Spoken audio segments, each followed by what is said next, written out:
Saya tuh yang menarik dan saya alami itu dulu nggak ngerti namanya ternak murai itu harus dipakai ring. Jadi dulu orang beli ke tempat saya itu bawa ring sendiri-sendiri. Dan yang ngasih harga mereka-mereka sendiri. Jadi saya nggak tahu, yang penting burung itu produksi bagus.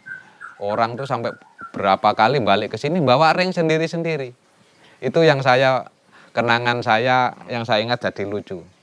Jadi orang beli bawa ring sendiri ya. Ternyata di situ ada teman saya yang baik sama saya.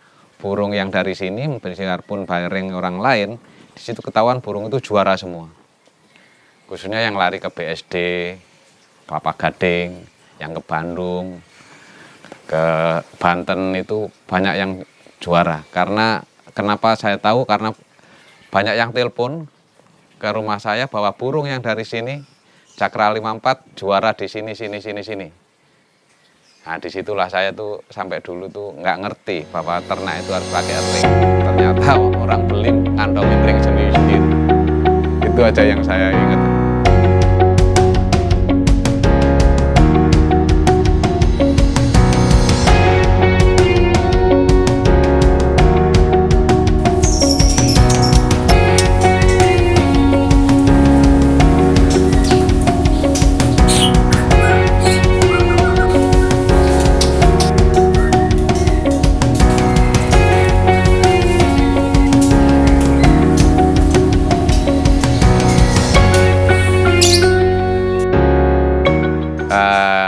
Nama saya Sukarji dari Marinir. Nah, saya mulai itu 2012. Jadi 2012 itu sebenarnya saya nggak berminat untuk ternak. Karena pagar tembok belakang itu mau roboh, saya tanamin cakar ayam. Saya jadikan 4 sekat. Di situ sekaligus untuk nahan supaya tembok itu nggak roboh, saya kasih kandang burung. Saya cor jadi 4 pintu. Dan saya kasih di situ murai batu yang sebetulnya waktu itu belum ada betinanya. Saya hanya senang melihat di dalamnya ada murai batu liar gitu. Lama-kelamaan saya kepingin juga, saya ternak, saya belikan betina.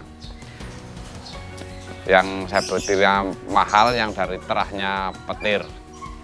Di situ mulai beranak pinak sampai sekarang. Dan banyak produk yang sudah juara-juara sampai di Banyuwangi, sampai di Tangerang, sudah banyak yang juara. Penangkarannya saya kasih nama Cakra 54. Cakra 54 Jalan Swadaya Ujung, RT 4, RW 7, itu sebetulnya perbatasan dengan KV 1. Jadi sebetulnya belakang rumah itu udah patoknya DKI, deket Tugu Tanah Baru. Nah, di sini kenapa saya ambil nama Cakra 54? Karena Cakra itu dulu nama gedung satuan saya di Brigif Marinir. 54 itu kebetulan itu nomor pokok saya. Jadi saya bikin nama Cakra 54.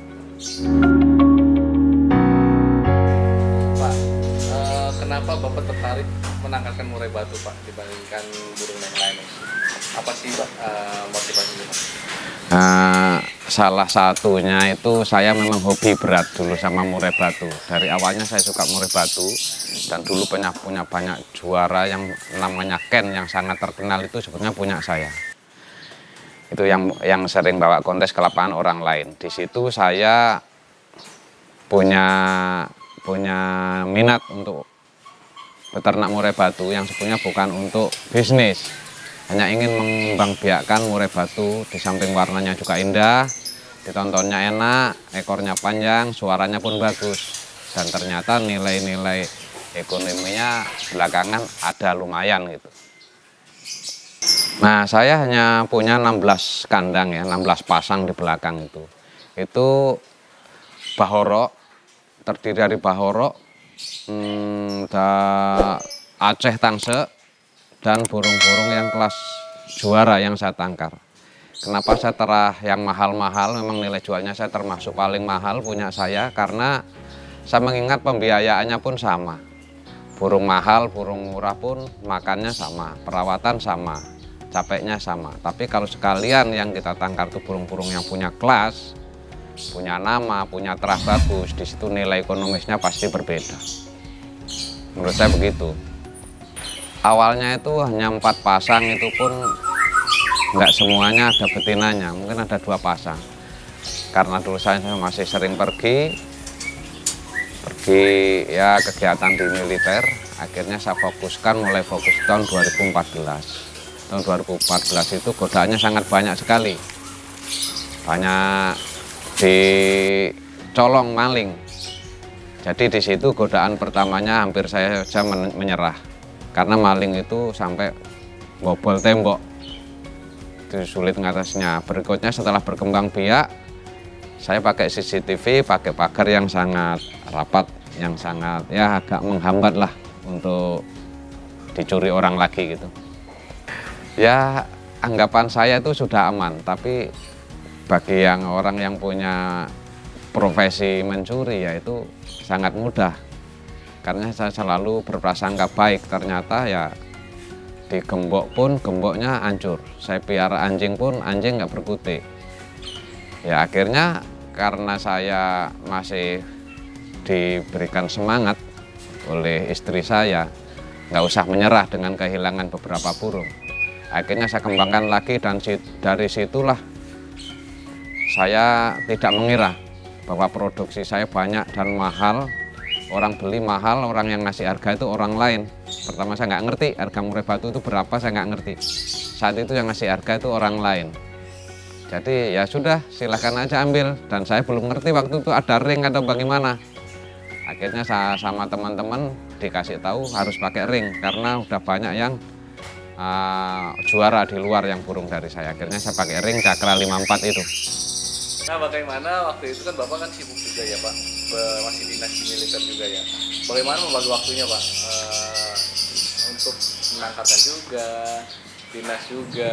Ya, itu memang sangat membutuhkan waktu yang sangat rumit, tapi istri saya mendukung, jadi dia juga bisa menangani penangkaran burung ini dengan baik. Bahkan dia sudah bisa ngambil sendiri, yang netes diambil sendiri, dirawat sendiri, sampai pasang ring sendiri dia udah bisa.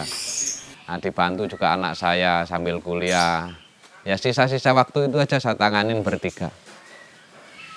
Nah, kalau koleksi di sini,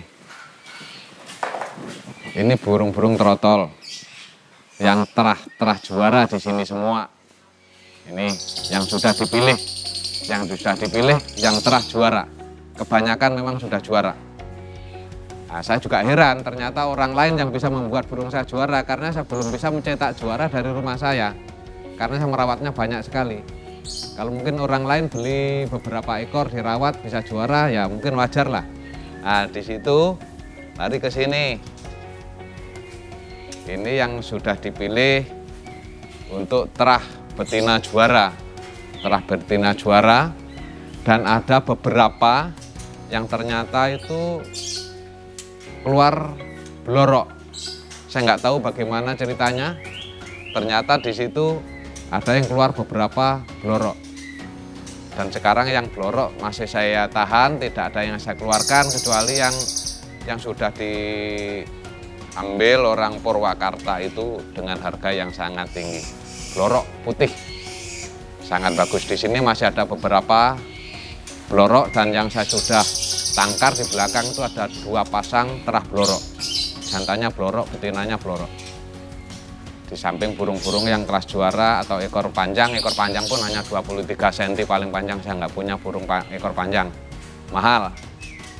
Jadi yang ada burung-burung kelas juara, terah juara, Aceh Tangse, Bahoro, dan burung-burung kelas juara lainnya. Ini yang trotolan, yang burung-burung terah juara. Memang selalu saya ciptakan burung-burung yang kelas memang mahal, jelas mahal. Agak beda dengan tempat-tempat lain yang katanya murah. Di sini agak beda lah, agak mahalan sedikit agak berbeda. Yang jelas kualitasnya ya di atas lah kualitasnya. Nah, kenapa Bapak lebih fokus di murai batu atau ada burung lain yang Saya nilai murai batu lebih gampang diternaknya, dan saya belakangan mencoba wambi. bukan berarti beralih dari murai batu ke wambi, tapi saya akan nyoba juga wambi. Saya punya 4 pasang. Yang 1 pasang udah nelor. Nah, setelah nelor, ternyata di dalam ada tikusnya. Dan dimakan indukannya 1, telurnya ditinggal. Nah, sekarang saya mulai lagi ada 4 pasang wambi. Lumayan bagus. Oke Pak, boleh tunjukin lagi Pak yang mana Pak koleksinya nih Pak? Koleksinya ini yang di atas yang siap digantang tuh yang di lantai atas. Ada beberapa ekor yang memang disewa lah, dipinjam sama orang untuk diadu. Saya sendiri belum pernah main ke lapangan, masih belum bisa. Saya hanya mencetak aja, tapi yang bawa ke lapangan orang lain, teman-teman sahabat saya yang mainkan di lapangan. Banyak yang juara. Tapi ya sudah, mereka yang bawa. Semuanya saya hanya butuh sertifikat sama pialanya aja. Ini kenalin dong. Ya, ini istri saya yang pinter juga ngerawat murai.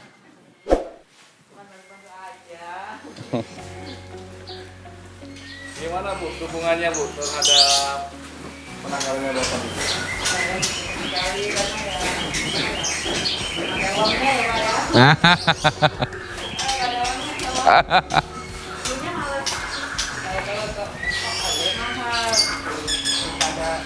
Burung bagus, itu ada orang nawarin burung bagus yang juara gitu, malah saya yang ngasuh.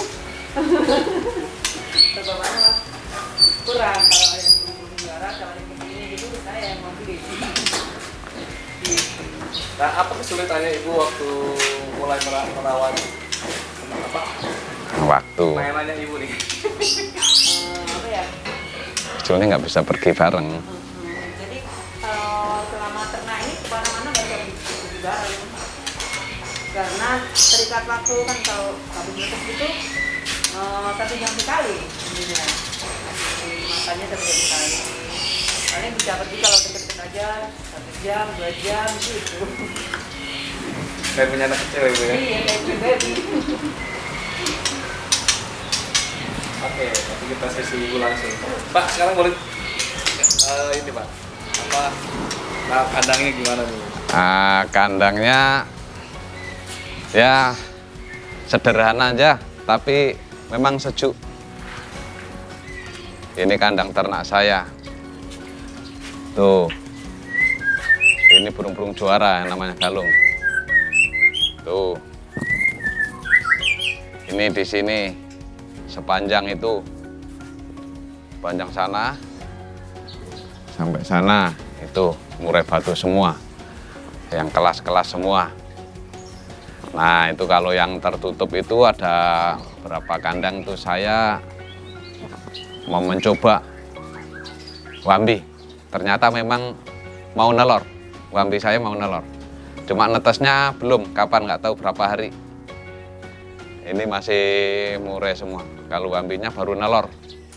Nggak tahu, belum pernah tahu ngeremnya berapa lama, netesnya berapa lama, belum pernah. Biarin aja lah. Yang penting mau produksi. Oke, jelas sedikit Pak, konsepnya untuk penangkaran Bapak ini seperti apa sih Pak? Sebetulnya saya itu otodidak, nggak pernah belajar. Saya hanya menciptakan ternak ini kalau menurut saya nyaman, sekalipun itu ukurannya kurang ideal. Tapi kalau menurut saya nyaman dan menurut burung sendiri itu nyaman, di situ dia mau produksi. Tapi kalau mau dibikin sehebat apapun, tapi kalau yang merasakan itu kurang nyaman, saya rasa juga kurang. Tapi ini menurut saya lumayan nyaman. Jadi burung semua produksi. Nggak ada yang bandel, semua mau produksi. Karena mungkin menurut mereka ini nyaman. Ini ada berapa kandang Pak? Ada 16. Ukuran kandangnya? Ukuran kandangnya tuh hanya 1,20 meter. Ke belakangnya tuh 2 meter dan tingginya 2,5 meter.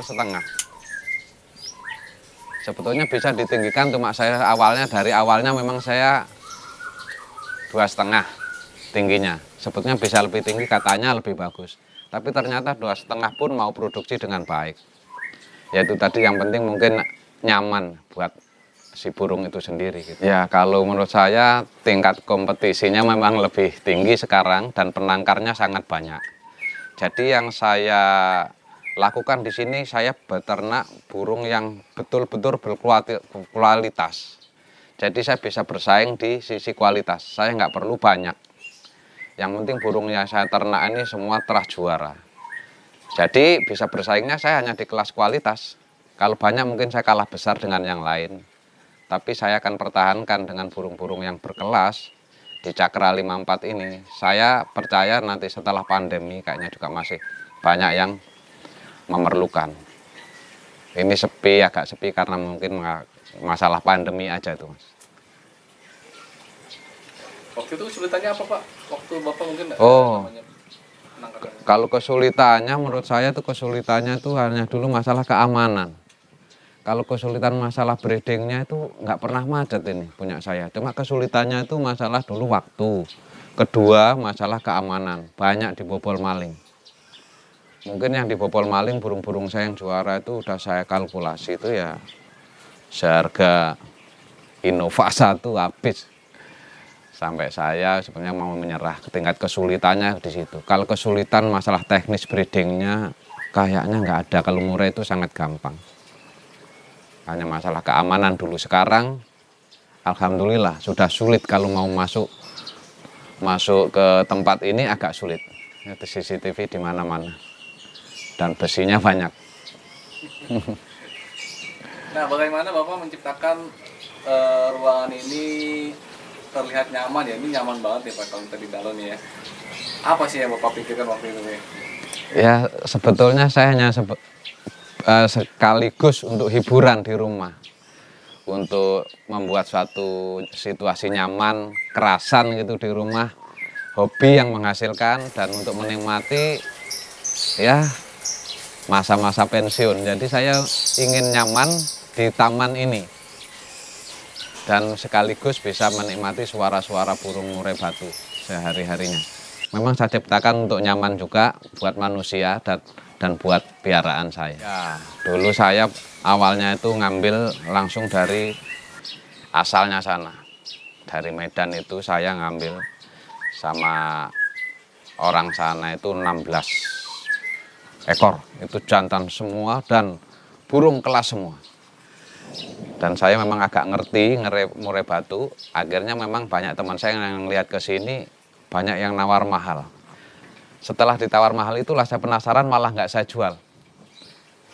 Ada yang marah kan nggak usah dijual itu burung itu, di situ ditangkar aja, diambil. Kalau dijual nanti anak-anaknya, kalau indukannya sayang. Soalnya di sini jarang burung yang seperti itu.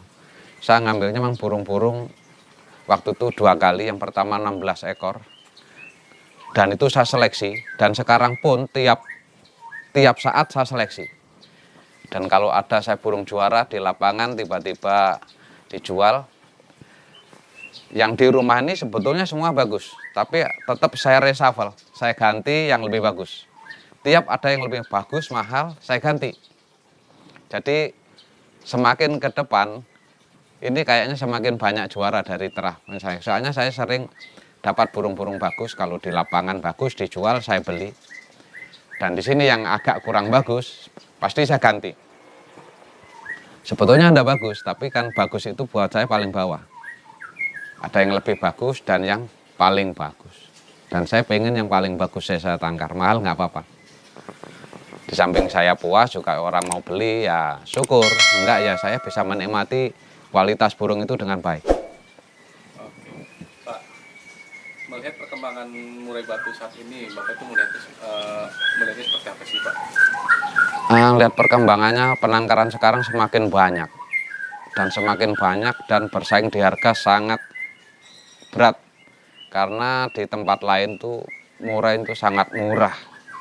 Di situ buat saya nggak ada masalah, silahkan aja lah. Tapi saya tetap mau bagaimana, mau berapa silahkan aja. Tapi kalau saya tetap bertahan karena burung yang saya tangkar ini burung yang punya kelas. Saya nggak perlu khawatir. Memang saingannya sangat berat. Di tempat lain itu penangkaran semakin banyak dan harganya udah pasti lebih murah. Buat saya nggak ada masalah, Mas. Oke, Pak. Murai batu, bahorok, sama tangsi itu menurut Bapak itu seperti apa nih?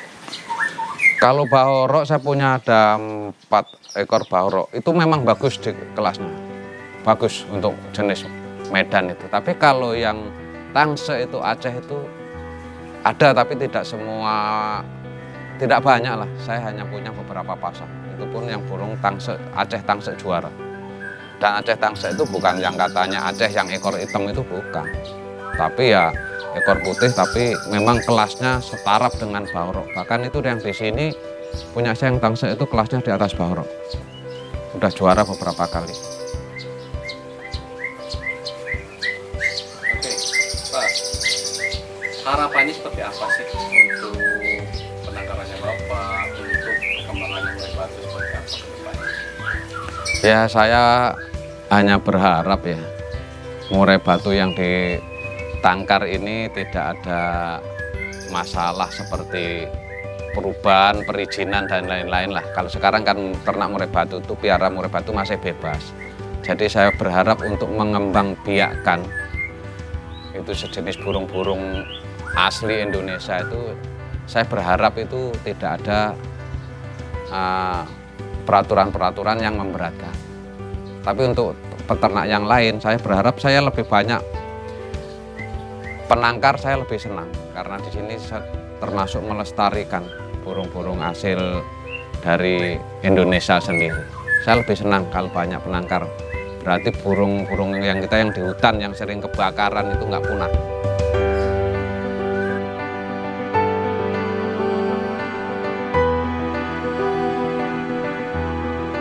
Ya, kalau menurut saya kualitas itu tetap kalau bisa tolong dipertahankan. Jangan asal ternak laku, nanti yang lain kena imbasnya. Jadi saya harapkan ya burung berkualitas akan selalu tampil yang terbaik di lapangan atau di kelas-kelas lomba yang lain.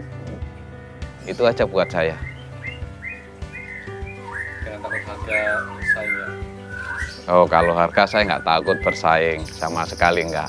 Pertama saya rasakan di sini, saya anggap tuh pertama juga hobi. Kalau ada memang orang yang tertarik, ya syukur alhamdulillah membeli burung hasil tangkaran saya. Kalau tidak, ini saya anggap ini masalah saya hobi berat saya.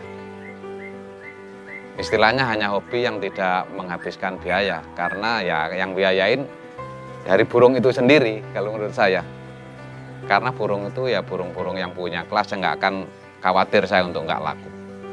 Kalau burung yang punya prestasi bagus tetap dicari orang.